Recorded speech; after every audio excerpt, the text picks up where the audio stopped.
Le débat africain. Alain Foucault. Entre Cellou Dalein Diallo, le candidat de l'opposition qui a annoncé sa victoire dès lundi dernier, et le président Alpha Condé qui a été déclaré vainqueur du scrutin présidentiel par la commission électorale à 59,49% dès mardi, qui a vraiment gagné la présidentielle en Guinée? Qu'est-ce qui explique ce silence assourdissant de la communauté internationale, notamment de la CEDEAO, la communauté économique des États de l'Afrique de l'Ouest, qui pour l'instant n'a pas adressé de félicitations aux vainqueurs, comme c'est la tradition? Comment sortir de cette impasse politique qui se traduit chaque jour dans la rue par des affrontements meurtriers? Comment mettre fin à cette crise politique et sociale née de la volonté du président de la République, Alpha Condé, de briguer un troisième mandat? Situation insurrectionnelle qui dure depuis plusieurs mois déjà et qui a fait de nombreuses victimes civiles.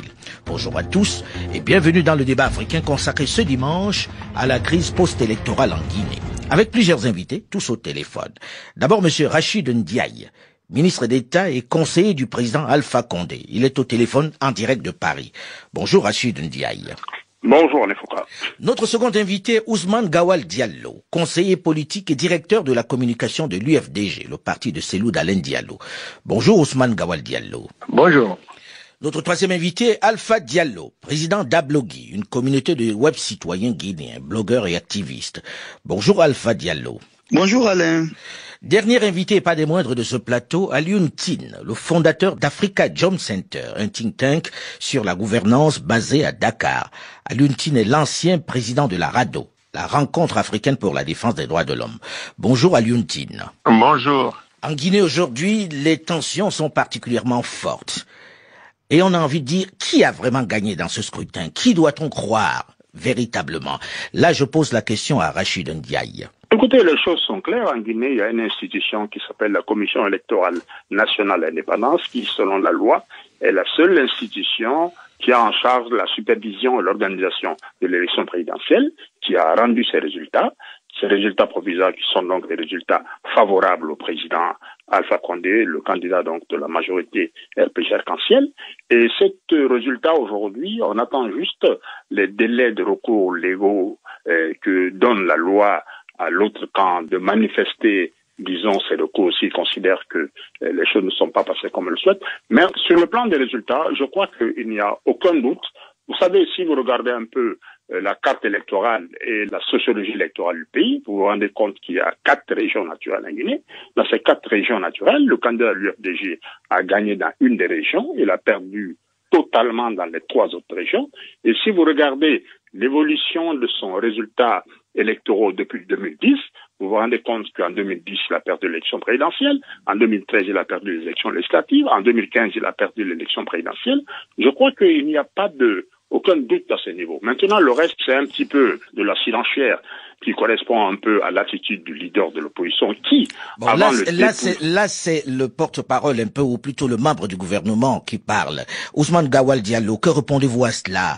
Est-ce que vous avez perdu les élections? Est-ce que vous êtes dans la surenchère aujourd'hui? Permettez-moi, Monsieur Foucault, de présenter mes condoléances aux familles de nombreuses victimes qui ont été enregistrées à l'occasion de cette élection qui vient de se passer dans notre pays. Et pour aller sur qui a gagné ces élections, Monsieur Rachid Ndiaye, ministre sans portefeuille, qui passe toute sa vie en France, je suis sûr qu'il est déconnecté de la réalité de notre pays, de ce qui se passe ici en Guinée.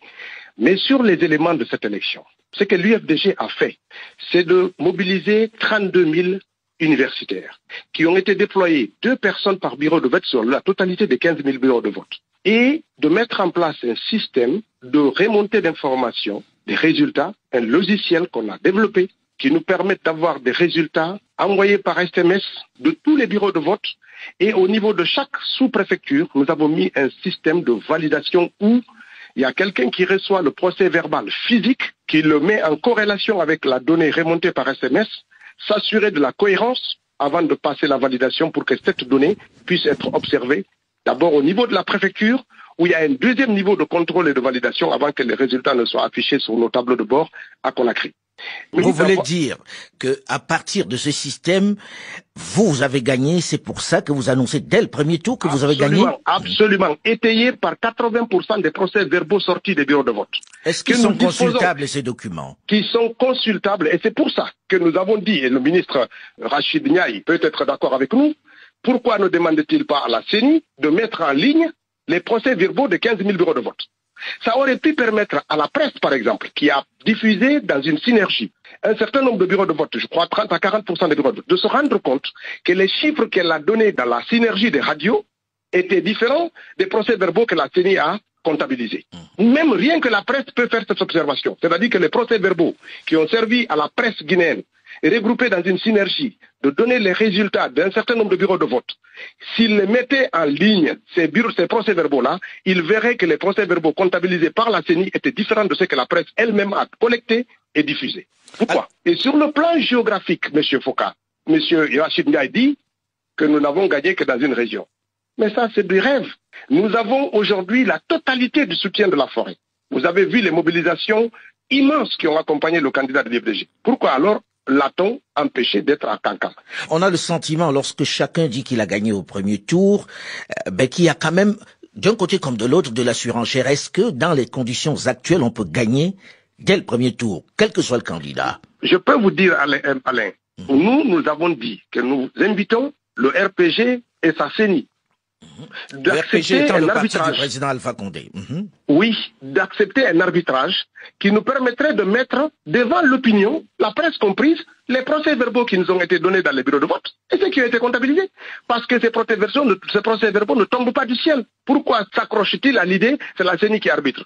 Ça, c'est pas vrai. La deuxième chose... est-ce que Rachid Ndiaye peut répondre à ça? Est-ce que vous êtes d'accord pour que ces procès-verbaux soient rendus publics et qu'on puisse les comparer? Je crois que là, nous sommes dans l'incantation. Tous les petits arguments qui consistent à dire qu'on a placé des gens aux côtés de tous les bureaux de vote. Il y a une chose qui est claire. La Guinée fonctionne sur la base de la loi. Sur le plan légal, la CENI, elle est composée sur une base paritaire, représentant de l'opposition, mais vous savez très bien, Rachid Ndiaye, qu'il y a une contestation sur cette CENI-là, et que même les institutions internationales, et même les États-Unis, marquent un peu leur scepticisme quant aux résultats qui sont sortis. Sur ça, je voudrais apporter quelques petits éléments, contrairement à ce qui a été dit. D'abord, cette élection a été validée par l'ONU, par l'Union africaine, par la commission exécutive, par la commission économique des États d'Afrique de l'Ouest. Ça, c'est une réalité. Ce qu'un haut fonctionnaire de l'Union européenne a évoqué, c'est un petit peu les grains de riz qu'on a comptabilisés dans le processus électoral. C'est une attitude diplomatique qui consiste à dire d'un côté que l'élection a eu lieu, il y a eu ça s'est passé normalement, mais en même temps dire, pour satisfaire l'opposition, qu'il y a des dysfonctionnements qui ne sont pas de nature à remettre en cause fondamentalement le résultat. Oui, mais Rachid, il y a les États-Unis qui s'inquiètent des résultats incohérents. Je reprends les propos de la présidentielle, évoque le manque de transparence dans la fabulation des votes. Mais dans toute élection, il y a toujours la partie visible de l'iceberg. Le problème, c'est qu'aujourd'hui, aucune institution internationale n'a remis en cause l'élection. Mais aucune institution n'a pour l'instant félicité votre candidat. Je vais me tourner vers notre troisième invité qui est Alpha.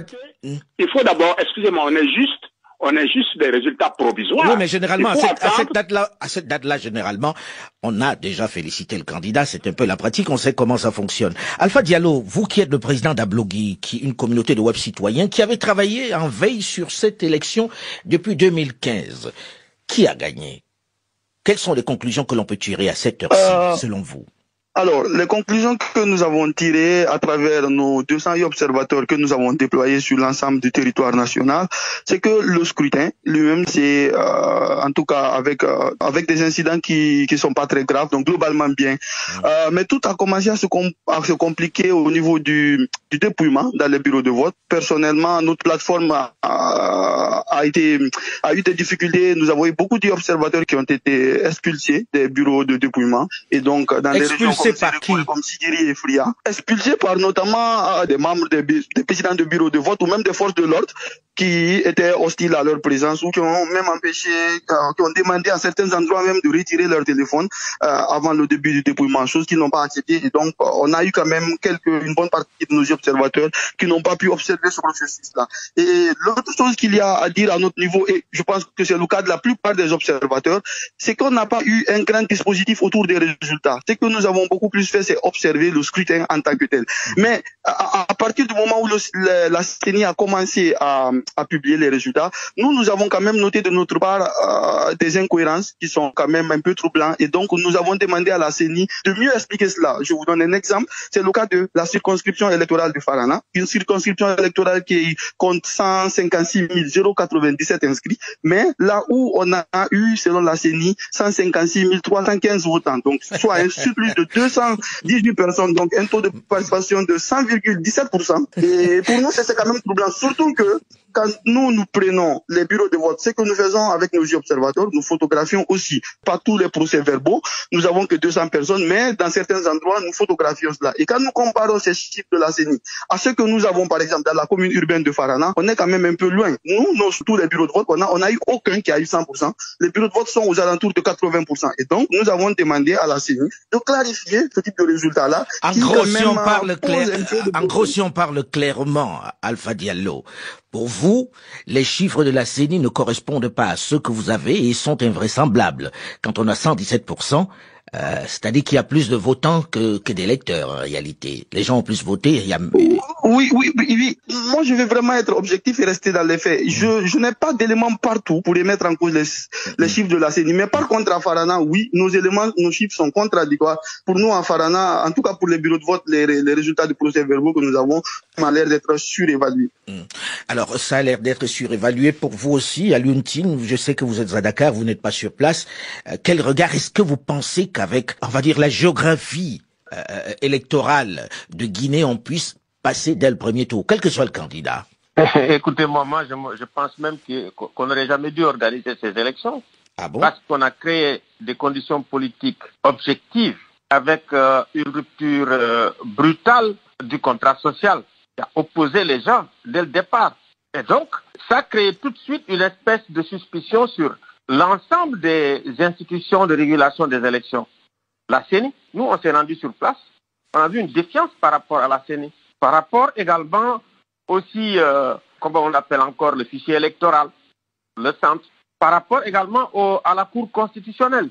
Et donc, on avait demandé effectivement de reporter les élections, de créer un dialogue pour créer les conditions d'une élection transparente et apaisée. Oui, mais à Lyon, on vous dit qu'on entend la même chose dans la plupart des pays où il va y avoir des élections. À chaque fois, on dit il va falloir se rasseoir, dialoguer, repousser des élections à plus tard. Est-ce que ça ne contribue pas à faire que l'opposition se dise bon, le moment venu, on va tout remettre à plat et puis on va repartir? C'est la même chose en Côte d'Ivoire, c'est la même chose dans un certain nombre de pays de la sous-région où on dit non, on n'est pas prêt pour les élections. C'est pas qu'on n'est pas prêt. En Afrique de l'Ouest, on vit aujourd'hui, à l'heure actuelle, une grave crise du suffrage universel. C'est-à-dire, de l'Ouest d'ailleurs. Pas seulement en Afrique de l'Ouest, mais on avait quand même acquis vraiment le principe des transitions démocratiques et les gens qui en ont profité aujourd'hui ont mis en place des régimes de plus en plus autoritaires. Déjà, le fait de déverrouiller la limitation de mandat et le troisième mandat, c'est déjà créer les conditions de la violence politique et de la violence électorale un peu partout. On l'a vu ici à Dakar, on l'a vu au Burkina Faso, on l'a vu ailleurs. Donc le grand problème que nous avons aujourd'hui, c'est d'abord de respecter la parole donnée, de respecter les constitutions, de respecter les limitations de mandat. On va revenir à cette question par la suite, mais on a envie de parler de là maintenant. Là, on est dans l'impasse parce qu'il y a un candidat de l'opposition qui dit « je suis vainqueur dès le premier tour », la commission électorale qui dit « non, vous n'êtes pas vainqueur, c'est le président Alpha Condé qui est vainqueur ». On fait quoi là concrètement, Rachid Ndiaye? Il faut se conformer à la loi. Parce que vous savez, il y a les empirismes de son côté, tout le débat sur la Constitution en troisième mandat. Ça, c'est une chose. De l'autre, il y a une élection. Mais c'est très lié, c'est très lié ce débat. Oui, mais on peut pas faire comme si l'élection n'a pas eu lieu. L'élection a eu lieu, cette élection, elle est terminée. Il y a un vainqueur. Aujourd'hui, contrairement à ce que disent les responsables de l'opposition, si vous regardez concrètement, parce qu'ils donnent même des chiffres, eux, qui ne sont pas détaillés, qui n'expliquent rien du tout. Ils donnent même des chiffres dans lesquels ils ont gagné des élections dans les villes, dans les pays où le vote n'a pas eu lieu. La vérité aujourd'hui... Oui, mais dans le même temps, tout à l'heure, vous entendiez Alpha Diallo qui vous parlait de Farana où il y a 117% de votants. L'expérience démocratique guinéenne commence depuis 2010. Personne ne prétend qu'en 2010 et maintenant, on a réglé tous les problèmes électoraux. Ce qui se passe, ce qui est concret, c'est qu'en 2010, le candidat Cellou Dalein Diallo a perdu l'élection présidentielle. En 2013, il a perdu l'élection législative. En 2015, il a perdu l'élection présidentielle au premier tour. Comment, par une opération de Saint-Esprit, subitement, en 2020, il deviendra majoritaire là où il n'a jamais été majoritaire? Mais en même temps, on vous dit, comment se fait-il que quelqu'un soit resté 10 ans au pouvoir et puisse gagner dès le premier tour? On sait très bien l'impopularité que suscite la gestion de la cité. En 2015, il a gagné au premier tour. En 2020, permettez que certains en doutent. En 2015, il a gagné au premier tour. Il a gagné pour deux raisons. Il a gagné parce qu'il a un bilan, il a gagné parce qu'il a un programme, il a gagné parce que la majorité de la population s'est exprimée en sa faveur. Le reste, c'est de la surenchère. À partir du moment où on entre dans une logique de président autoproclamé, ça n'a marché nulle part en Afrique aujourd'hui. Regardez tous les leaders politiques qui se sont autoproclamés présidents. Aucun d'entre eux n'a eu accès au pouvoir parce que il ne faut pas prendre les Africains pour des gens qui ne sont pas majeurs. Aujourd'hui, quand le peuple s'exprime en majorité contre un leader père. En 2000, le président Diouf a organisé l'élection présidentielle, il a perdu. En 2012, le président Ouad a organisé l'élection présidentielle, il a perdu parce que la majorité des Sénégalais se sont exprimés. Et au Sénégal, oui, mais dans le même temps, on n'était pas dans les mêmes conditions, on ne peut pas toujours comparer des choses qui ne sont pas comparables. Ousmane Gawal Diallo, on fait quoi là maintenant? Moi, je vais dire à M. Rachid de regarder un peu les faits, d'arrêter de faire la répétition, il a perdu ceci, c'est l'arithmétique ethnique. Votre candidat n'a fait que ça, opposer les gens. On parle politique, vous parlez d'ethnie. Non, la géographie ethnique et ceci et cela. Vous devez sortir de ça et considérer qu'en 10 ans, vous n'avez fait que 150 km de route rythmée en Guinée. Aucune université, aucun hôpital, aucune infrastructure de nom. Dans ce pays, vous parlez de quel bilan? Vous parlez de 300 morts là, tués par les forces de défense et de sécurité, c'est ça votre bilan? Vous parlez des conflits intercommunautaires à Womé, à Galapay, à Zogota, à Saouro, qui ont fait plus de 1500 morts. Moi, je vais vous dire une chose. Monsieur Foka, vous dites qu'est-ce qu'on fait? Moi, je dis ceci. Nous avons des procès-verbaux. Monsieur Diallo de la Blogui sortait un cas. Et moi, je suis à Conakry ici. Les procès-verbaux de toutes les communes de Conakry et quartiers, nous les avons reçus ici à Conakry. Je ne parle même pas de l'intérieur, de Conakry. Il se trouve qu'à Matam, par exemple, nous avons 22 300 voix le UFDG, 22 600 voix pour le RPG. Dans les décomptes de la CENI, Alpha Condé monte à 24 000. Nous, on se réduit à 18 000. On les demande comment ils disent qu'ils ont perdu les procès-verbaux de 18 bureaux de vote, curieusement qui étaient favorables à l'UFDG. Nous leur demandons, mais vous ne pouvez pas les perdre, il y a 6 copies. Une au ministère de l'administration du territoire, pourquoi le législateur a fait ça? 6 copies à 6 destinations différentes. C'est pour que lorsqu'une copie se perd, qu'on la recherche et qu'on la trouve dans l'autre institution républicaine. À défaut, qu'on rappelle les urnes, qu'on reprend le dépouillement, parce que une fois le dépouillement terminé, les bulletins de vote sont scellés dans l'urne, gardés pendant une période déterminée par la loi. Quand il parle de la loi, pourquoi à Conakry, dit-on, entre Matam et la CENI, il y a moins d'1 kilomètre? On dit oui, on a perdu 18 procès-verbaux de bureaux de vote favorables à l'UFDG, donc ça fait que son score a baissé. Nous parlons de Conakry là, je ne parle même pas des préfectures éloignées. Comment se fait-il que dans toute la région de la Haute-Guinée, Kankan, Kouroussa, Kerouané, Sigiri et Mandiana, aucun autre parti politique n'a reçu un seul procès verbal de bureau de vote. Et tous les dépouillements ont eu lieu, soit c'est les gouverneurs, soit dans les bureaux des préfets. Comment se fait-il? Est-ce que M. Ndiaye est conscient de ça, que ça c'est contraire à la loi dans notre pays? On va les laisser répondre en une minute puisqu'on arrive au terme de la première partie de ce magazine. Que répondre à ces choses qui sont très très concrètes? Ça c'est le catéchisme de l'opposition. Il est en train d'énumérer un certain nombre de revendications qui sont déjà même antidatées. Vous savez, quand un mouvement politique déclare avoir gagné avant le dépouillement des résultats, c'est quand même quelque chose de surréaliste. Au moins, il faut avoir la décence.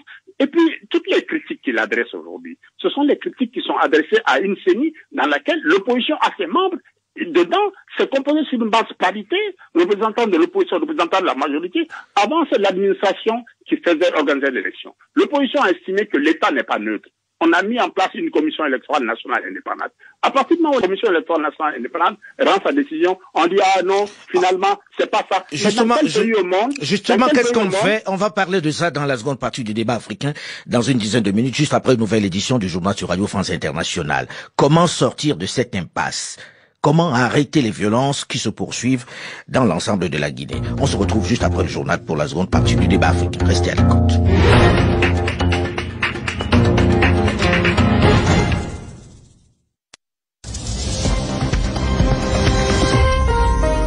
Vous êtes bien sur RFI, il est 9h30 ici à Paris, 8h30 en temps universel.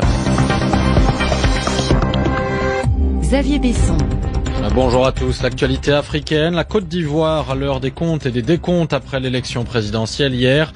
La journée a été émaillée d'incidents pour ce scrutin pour lequel l'opposition avait appelé à la désobéissance civile, jugeant illégale la candidature à un troisième mandat du président Alassane Ouattara. À l'heure du bilan, le pouvoir et l'opposition voient les choses de manière diamétralement opposée. Le RHDP au pouvoir estime que les incidents n'ont concerné qu'une petite minorité de bureaux de vote, quand l'opposition considère que l'élection n'a pas pu véritablement avoir lieu. Dans ce journal également des marches de femmes hier au Bénin pour prévenir d'éventuelles violences post-électorales à l'approche de la présidentielle l'an prochain. Les Émirats Arabes Unis qui rejoignent la liste grandissante des pays qui ouvrent une représentation diplomatique à l'Aïoun au Sahara occidental, ce que les autorités marocaines voient comme une affirmation de leur souveraineté sur la région.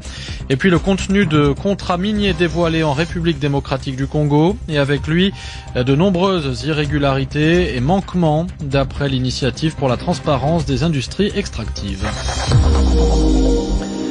La journée aura finalement été émaillée d'incidents hier en Côte d'Ivoire et l'opposition et le pouvoir tirent des bilans radicalement différents de ce samedi d'élection présidentielle. Le directeur exécutif du RHDP, le parti au pouvoir, assure que les Ivoiriens se sont déplacés massivement et que les problèmes n'ont concerné que quelques dizaines de bureaux de vote. En revanche, pour les opposants qui appelaient au boycott du scrutin, jugeant illégale la candidature à un troisième mandat du président Alassane Ouattara, pour eux, c'est comme si le scrutin n'avait pas eu lieu. Dans les faits, des incidents ont bien été signalés, le plus souvent dans des communes ou quartiers considérés comme des bastions de l'opposition. À Abidjan, la capitale économique, ce samedi a été marqué par une activité très réduite, nombre de rues désertes, de commerces fermés, mais la plupart des bureaux de vote ont pu ouvrir, comme cela a été le cas dans le quartier Riviera 2, réputé favorable à l'opposition. Reportage de Pierre Pinto et Boris Vichit. Non loin de la grande mosquée, l'affluence est correcte en milieu de matinée. Les électeurs font même la queue quelques minutes avant de pouvoir glisser leur bulletin dans l'urne.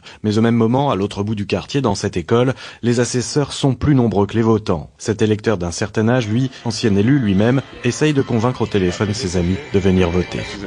Allô, grand? Oui, ça va. Je suis au lieu de vote, j'ai déjà voté. J'ai pris tout mon temps, je suis venu il y a 1 heure et puis j'essaie d'organiser, d'aider certaines personnes. Peut-être que certaines personnes ont peur de sortir. Il faut dire qu'il y en a qui ont peur de la violence.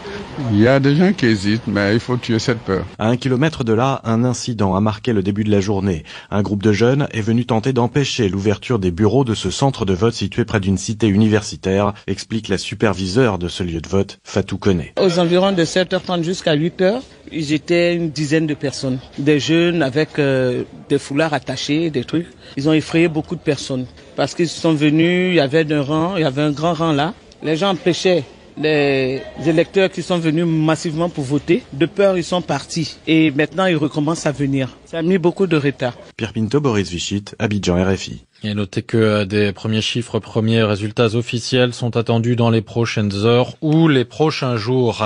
Des bureaux de vote qui ont ouvert tout à l'heure, c'est en Algérie. Les électeurs sont appelés à se prononcer pour ou contre la nouvelle constitution proposée par les autorités.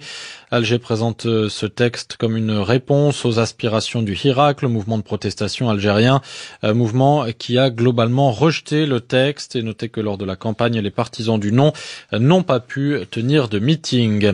Après plusieurs pays africains, les Émirats Arabes Unis sont devenus cette semaine le premier pays arabe à annoncer son intention d'ouvrir prochainement un consulat à l'Aïoun, au Sahara occidental. Pour les autorités marocaines, c'est une manière d'asseoir leur pouvoir sur cette région du sud du pays, dont le Front Polisario réclame, lui, l'indépendance. Souda Ibrahim. Mardi dernier, 2 nouveaux pays africains ont rejoint la liste. Nasser Bourita, le ministre marocain des Affaires étrangères avait inauguré à Dakhla 2 consulats, celui de la Zambie et celui du Royaume d'Eswatini. 2 pays qui rejoignent la Côte d'Ivoire, le Gabon, la Centrafrique parmi 15 pays africains. Selon plusieurs observateurs, le royaume chérifien compte ainsi renforcer sa présence et son emprise sur le Sahara. Il s'agit de donner une légalité à cette présence. D'ailleurs, selon les déclarations de Nasser Bourita, ces 15 consulats expriment d'une manière claire leur reconnaissance de la souveraineté du Maroc sur cette région. Rabat multiplie les décisions visant à défendre la marocanité du Sahara occidental qu'il considère comme ses provinces du Sud, alors que le statut de ce vaste territoire reste indéfini depuis 1975. Le Polisario réclame toujours l'indépendance de cette région, alors que le royaume défend une autonomie élargie sous souveraineté marocaine. Ouda Ibrahim. Le président américain salue sur Twitter la grande victoire des forces spéciales américaines hier avec l'annonce de la libération de Philip Walton, ce jeune américain installé au Niger près de la frontière avec le Nigeria et qui avait été enlevé par des hommes armés au début de la semaine. D'après le porte-parole du ministère américain de la Défense, c'est hier matin que l'opération a été menée sur le territoire du Nigeria. Des marches de femmes hier au Cameroun et au Bénin. Au Cameroun, rendez-vous était donné dans la ville de Koumba, là où des élèves ont été tués la semaine dernière par des hommes armés. Et au Bénin, c'était à Cotonou, mais aussi à Parakou et à Banté. Les manifestantes souhaitent éviter d'éventuelles violences post-électorales comme celle qu'a connue le pays au mois de mai l'an dernier, après des élections législatives auxquelles l'opposition n'avait pas été autorisée à participer. Garia Saka est adjointe à la présidente de l'association des femmes leaders engagées pour la paix et elle explique que ces marches traduisent leur inquiétude grandissante à l'approche de la présidentielle prévue au mois d'avril, inquiétude en raison de la situation économique du Bénin. L'objectif, c'était d'appeler le chef de l'État à poser des actes de paix et toute la classe politique également, que ce soit les éléments de l'opposition comme les partis de la mouvance présidentielle. Les élections prochaines sont là. Nous sommes inquiètes de ce qui pourrait arriver. Quand on se souvient de ce qui s'est passé en 2019, les 1er et 2 mai 2019, on a peur parce qu'aujourd'hui, la loi telle qu'elle est aujourd'hui, elle est exclusive. Et non seulement ça, la situation économique aujourd'hui est de telle sorte que rien ne va. Il y a trop de misère. En tant que maire, il fallait qu'on dise au chef de l'État que ça ne va pas. On espère bien que le président Patrice Talon va écouter ces cris de cœur-là et apporter des solutions concrètes pour éviter que ça dégénère. Garia Saka de l'association des femmes leaders engagées pour la paix au Bénin. La République démocratique du Congo et une nouvelle attaque signalée dans la province du Nord Kivu dans la nuit de vendredi à samedi, selon l'administrateur du territoire de Béni. C'est le village de Lissassa qui a été visé, attaqué par des membres du groupe armé ADF. 21 personnes ont été tuées, un certain nombre d'autres ont été enlevées. Toujours en RDC, c'était l'une des conditions posées par le Fonds monétaire international en vue de l'ouverture de négociations pour un plan d'aide. Les autorités de Kinshasa ont publié différents protocoles d'accord et contrats miniers signés récemment sous la présidence de Félix Tshisekedi. Des documents qui concernent 2 sociétés, Sokimo et Miba, et qui, selon l'initiative pour la transparence des industries extractives, montrent de nombreux manquements. Sonia Rollet. On parle de 4 contrats ou protocoles d'accord. Il y en a 3 côté Sokimo, la société minière de Kilomoto qui exploite de l'or en Ituri, et un avec la Miba, la société qui exploite des diamants au Kasaï. Un groupe de travail de l'initiative pour la transparence des industries extractives, ITIE, s'est penché sur les 3 premiers à la mi-septembre et a relevé des défauts qui valent pour tous. Aucun respect des procédures d'appel d'offres ou de la loi de passation de marché. Les partenaires choisis ne remplissent pas leurs obligations, notamment financières, vis-à-vis des sociétés d'État congolaises, sans doute car elles n'en ont pas les capacités financières, ni même les capacités techniques, ce qui est aussi une violation du code minier. Les signataires de ces contrats, HG Resources, Planeta Mining ou encore AM International Development and Investment, pourraient obtenir sur cette base des parts dans des joint ventures ou sur des permis d'exploitation très prometteurs. Or, il y a une autre faiblesse relevée. Il n'y a pas d'étude de faisabilité de nature à certifier ces ressources, ce qui ne permet pas de savoir avec précision ce à quoi pourrait prétendre l'État congolais. Sonia Rollet, Kinshasa, RFI. Enfin, au Tchad, la Convention de défense des droits de l'homme dénonce des violations systématiques des libertés publiques par le pouvoir à N'Djamena. Hier, pour la deuxième journée consécutive, les forces de l'ordre ont encerclé les sièges de plusieurs partis d'opposition, les transformateurs de Succès Masra, l'UNDR de Saleh Kebzabo et le Parti pour les libertés et la démocratie de Mahamat Saleh Alabo. Le Tchad, où le forum organisé en ce moment par les autorités à propos de la Constitution a par ailleurs été prolongé d'une journée puisqu'il se terminera finalement aujourd'hui. Il est maintenant 9h40 ici à Paris. Vous retrouvez tout de suite Alain Foka. Passez une excellente journée à l'écoute d'RFI.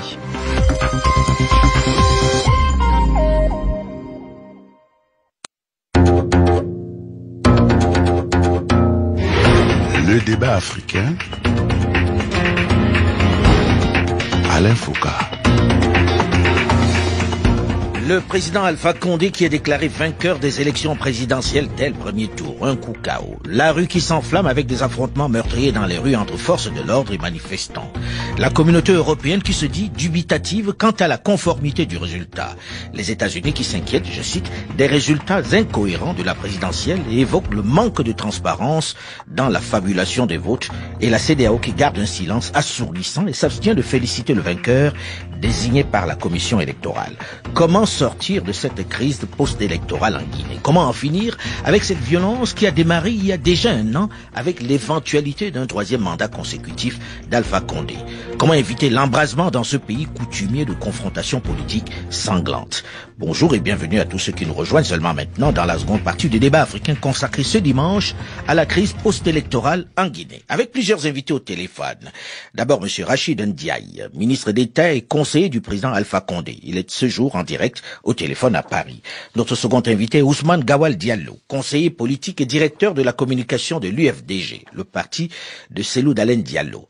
Troisième invité du débat africain aujourd'hui, Alpha Diallo, président d'Ablogui, une communauté de web citoyens guinéens, blogueurs et activistes. Ablogui qui, je dois le mentionner, a fait un excellent travail de veille électorale depuis 2015, avec de l'observation dans tous les camps et de la documentation. Notre quatrième invité, Alioune Tine, le fondateur d'Africa Jom Center, un think tank sur la gouvernance basé à Dakar. Alioune Tine est l'ancien président de la RADO, la Rencontre africaine pour la défense des droits de l'homme. Voilà pour nos invités. Alors nous avons terminé cette première partie en disant comment sortir de cette impasse, puisque tout le monde demande la victoire.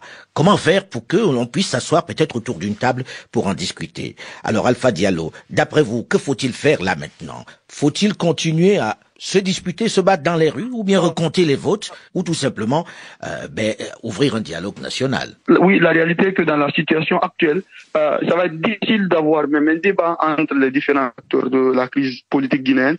Ce qui pourrait peut-être nous permettre d'avoir un début de solution, c'est une plus grande implication de la communauté internationale, et notamment de la CEDEAO. Parce qu'en réalité, c'est que en allant vers ce troisième mandat, il y a quand même eu beaucoup de lignes rouges qui ont été franchies, notamment par le gouvernement, en matière de répression et de violation même des droits de l'homme. Et ça fait que l'atmosphère n'est pas une atmosphère sereine. Et il y a une crise de confiance qui est là et qui est grande. Et ça fait que on est dans une situation de rapport de force où chacun essaye de porter des coups à l'autre. Et dans une telle atmosphère, nous de la société civile, nous sommes particulièrement touchés avec une grande répression, Internet qui ne marche pas. Et je pense que cela, on peut avoir un début de solution en ayant peut-être une grande implication de la CEDEAO, ou peut-être on mettra carte sur le table, on va essayer de discuter peut-être même de façon plus large. On va essayer de sortir de ce contexte électoral-là. Comment sortir de ce contexte électoral alors qu'on sort du scrutin? En mettant sur la table la question du troisième mandat qui a occasionné tout cela. C'est ça le débat de fond. Et ce débat n'est pas que entre l'UFDG et le RPG. Ce débat, il est beaucoup plus grand. Il a commencé avec la lutte du FNDC. Et c'est un débat qui doit revenir. Et voilà, on peut pas. Le FNDC qui était la plateforme de l'opposition. Alors, je pose la même question à Alioune Tine. Là, on est rendu dans une impasse. Que fait-on pour sortir de cette impasse dans laquelle on se trouve? D'abord, au plan national, il faudrait peut-être s'inspirer des cas de cette nature sur le continent africain et qui ont connu également une solution. Je parle du Kenya, où après l'élection présidentielle, où tous les observateurs étaient entendus pour dire que c'était très bien, la Cour constitutionnelle la Cour suprême du Kenya a invalidé l'élection. Aujourd'hui, quand vous regardez le Kenya, ce qui s'est passé par la suite, ça a été extraordinaire. Uhuru part, il est en train de préparer sa succession de façon très positive. C'est pas quelqu'un qui dit après moi le chaos, mais il dit après moi vraiment, il faut renforcer les institutions, etc. Il y a eu le Malawi. Ce qui veut dire que si nous avons aussi des institutions d'arbitrage qui sont assez fortes, assez responsables, assez compétentes, ils peuvent permettre effectivement, et c'est ça le rôle, de réguler la violence politique et la violence sociale dans notre société. Donc il y a la Cour suprême. Si la Cour suprême est indépendante et remarque ce que tout le monde a remarqué, mais ils peuvent invalider. Ça permet effectivement de mettre la balle à terre et de voir comment discuter. L'autre, c'est la CEDEAO et l'Union africaine. Nous l'avons dit. Quand les gens préparent ce qu'on appelle le troisième mandat, en faisant sauter la limitation de mandat, mais ce qu'on constate, c'est qu'en réalité, ces effets sont pires qu'un coup d'État militaire. Nous avons vu le coup d'État militaire au Mali. Mais aujourd'hui, la préparation des troisième mandats, que ce soit en Guinée, Conakry, ou en Côte d'Ivoire, mais il y a eu des effets sur le plan des droits humains extrêmement graves. On a tué beaucoup de gens. On a banalisé même le droit à la vie, le droit à l'intégrité physique, les libertés fondamentales, les gens qu'on arrête, qu'on maintient de façon arbitraire. Donc c'est un recul démocratique extraordinaire qui aujourd'hui, sur le plan international, commence à interroger. Alors vous avez parlé de la Cour suprême, revenons à la Guinée, les autres pays on en parlera et puis on compte consacrer une émission entière à la question du troisième mandat bientôt. Mais aujourd'hui, très concrètement, vous parlez de la Cour suprême qui devrait peut-être invalider cette élection. Est-ce qu'il y a une autre solution? Parce qu'on sait qu'au sein de la CEDEAO, le régime de Conakry n'est pas particulièrement, on va dire, soutenu, Rachid Ndiaye. Que faut-il faire pour sortir de cette impasse dans laquelle on se trouve aujourd'hui? Que c'est la délégation de la CEDEAO qui est venue revisiter le fichier électoral avant l'élection. Et ce fichier électoral a été validé par la CEDEAO. La CEDEAO a sorti un communiqué pour dire que l'élection s'est passée normalement. Vous savez, il ne faut pas non plus que les gens prennent pour les désirs pour des réalités. Ce qui se passe, c'est que concrètement, vous dites quelle solution? Je pense que la première des solutions, c'est d'abord revenir à la loi. Savoir que dans un pays, à partir du moment où il y a des institutions, on ne peut pas laisser des institutions de côté pour faire proclamer les résultats électoraux d'un pays par un ONG, par un expert machin, ou bien par l'opposition. Ça ne va pas. Deuxième chose, je crois qu'il faut qu'on arrive à un point de convergence pour mettre la violence de côté. Parce qu'on ne peut pas parler... Oui, mais dans le même temps, aujourd'hui, la violence, aujourd'hui, elle est de la part de qui? Je pense que justement, quand on est sur le terrain aujourd'hui, la violence est de tous les côtés. Hein. Qui a déclaré, d'accord, qui a déclaré avant le dépouillement des résultats, je suis élu président, je demande à mes partisans de descendre dans la rue pour revendiquer leur victoire.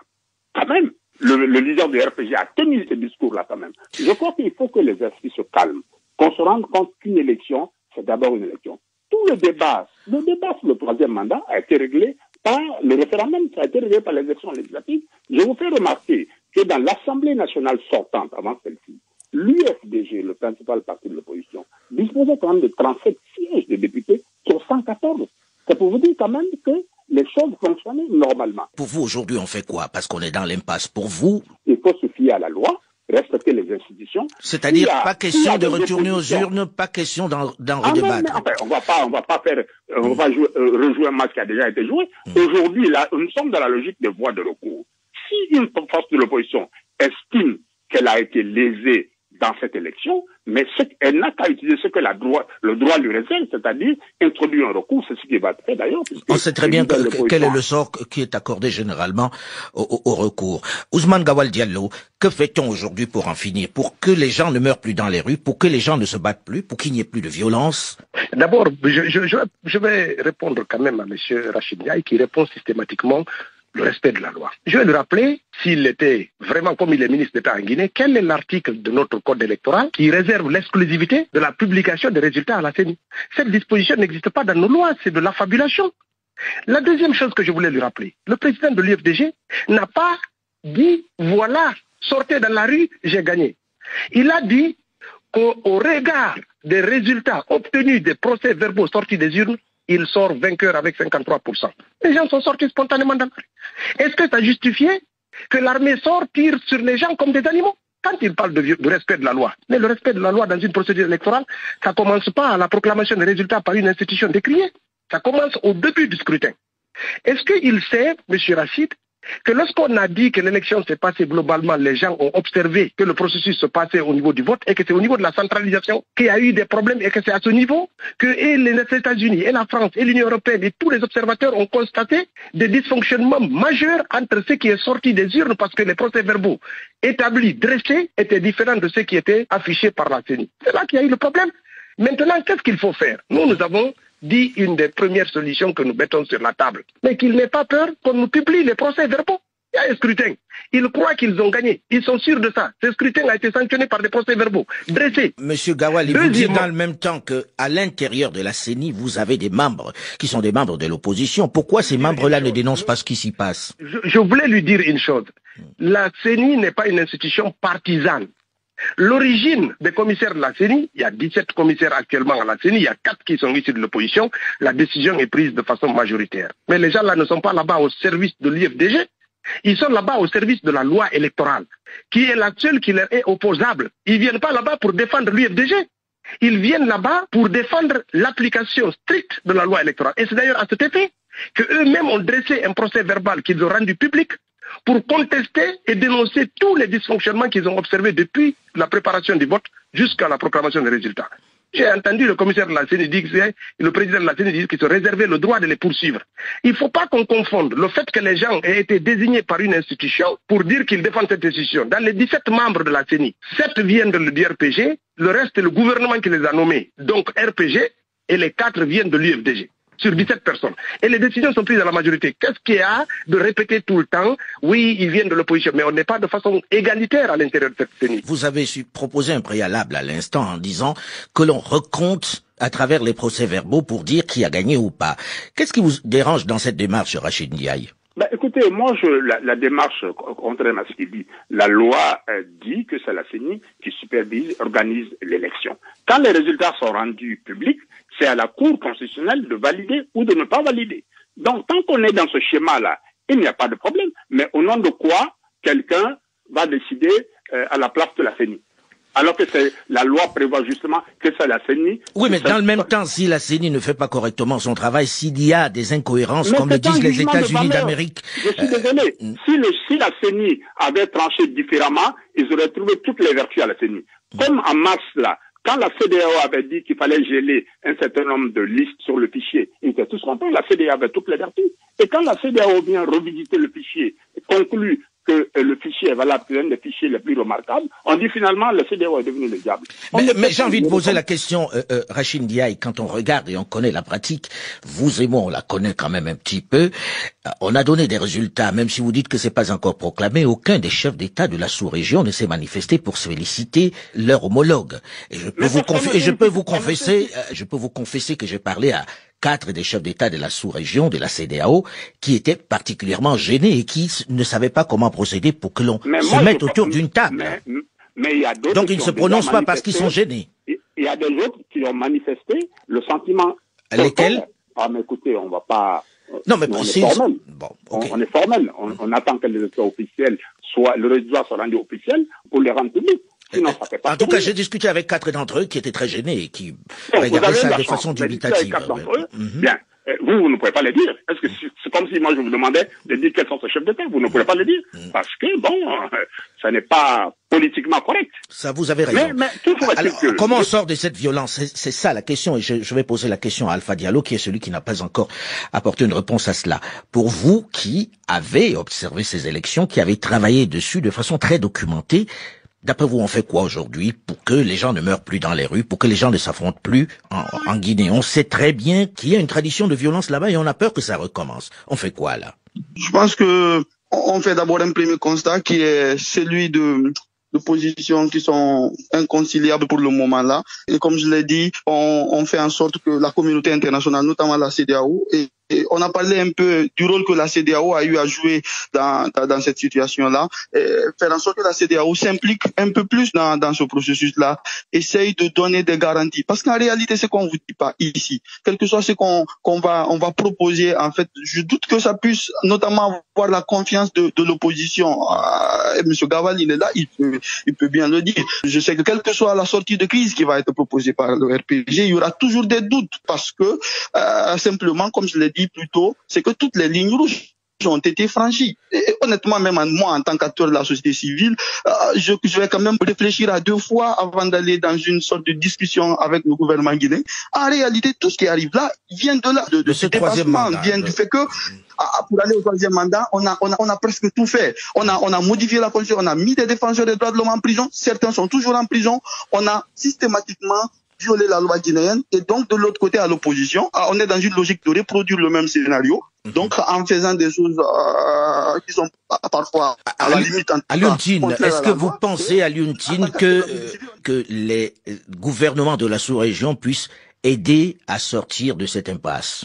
Voilà. De toute façon, il y a un certain nombre de présidents qui sont clairement contre le 3e mandat, mais il y en a qui sont pour le 3e mandat. Ce qui fait que si on met les chefs d'État en discussion, peut-être s'il sort une majorité, d'abord, c'est pour demander moi je pense, le recomptage des voix, à la limite.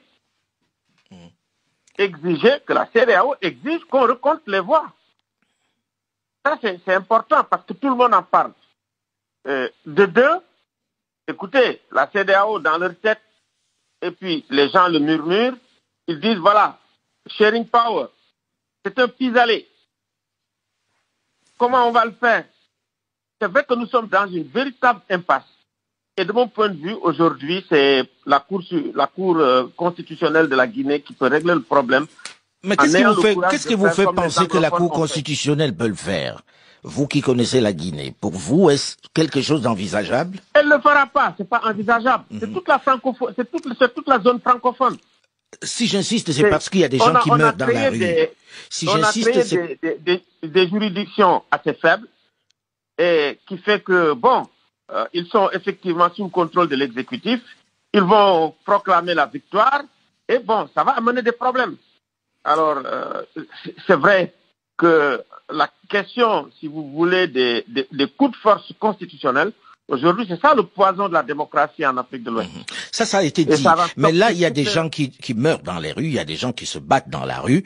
Et l'urgence, c'est de faire que ces violences s'arrêtent dans la rue. Moi, j'interviens sur une chose. Oui, rapidement. Quand, à propos d'élections, que les gens soient obligés de sortir l'armée pour le respect de l'ordre public, ça veut dire qu'on ne va plus vers des élections. La question de fond, c'est quels sont aujourd'hui les critères qui, effectivement, quand un certain nombre de signaux sont réunis pour dire on va vers des élections ou on va vers le conflit et où on va vers l'impasse.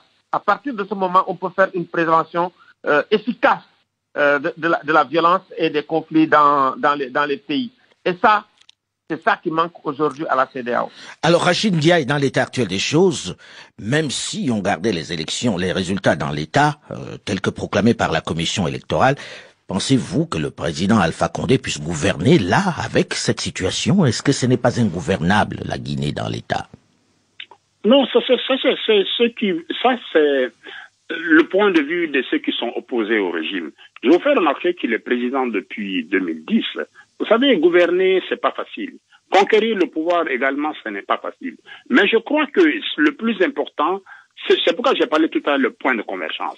Ça ne peut pas marcher si un des acteurs ne reconnaît pas sa défaite dans une élection. Oui, mais dans le même temps, on fait le reproche aux deux, Rachid Ndiaye. On arrive au terme de l'émission. Donnez-nous au moins une piste qui puisse permettre d'arrêter les violences. Parce qu'on peut épiloguer dessus toute l'année, chacun trouvera qu'il a raison. Comment on fait pour en finir? Arrêter la violence, ça veut dire reconnaître la force de la loi, avoir confiance aux institutions, ne pas mépriser nos institutions. Vous savez, là, malheureusement, on arrive au terme de l'émission et je ne pourrai pas étendre plus longtemps notre entretien. Nous arrivons au terme du débat africain aujourd'hui. Merci Ousmane Gawal Diallo, merci Rachid Ndiaye et Alpha Diallo d'avoir accepté d'y participer. Merci également à Alioune Tine. On espère que la Guinée ne va pas s'embraser après cette élection et que vous allez trouver un terrain d'entente, même si pour l'instant, ça semble difficile. À noter tout de même cette forte tendance des dirigeants africains ces dernières années à faire tomber le verrou de la limitation des mandats en tripatouillant les constitutions ou en les interprétant à leur guise. Des initiatives qui presque partout suscitent de fortes tensions et des affrontements. À chaque fois, le président sortant est déclaré vainqueur. Dans le même ordre d'idées, on parlera certainement du cas de la Côte d'Ivoire qui votait hier dans un climat de très forte tension et de mouvements de rue. La limitation des mandats est une question à remettre sur la table. Le débat africain, en attendant, vous donne rendez-vous la semaine prochaine, même heure, même fréquence. Delphine Michaud, Yann Bourdelas et Alain Foka, nous vous souhaitons une bonne fin de week-end. Restez à l'écoute de la Radio Mondiale et à très vite.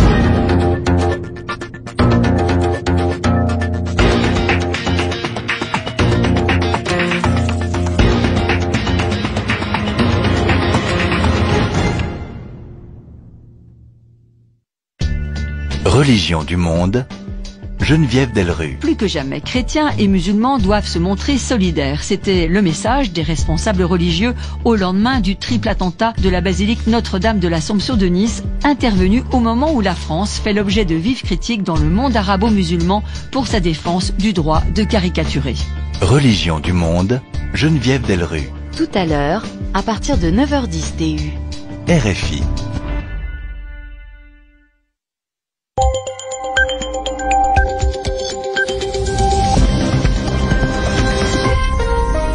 Vous écoutez RFI, les 10h à Paris, 9h en temps universel. Charlotte de Rouen. Aux États-Unis, Donald Trump et Joe Biden jettent leurs dernières forces dans la bataille et courtisent les électeurs des États clés, ceux qui pourraient faire basculer l'élection présidentielle de mardi. En Europe, toujours plus de restrictions pour lutter contre la pandémie de Covid.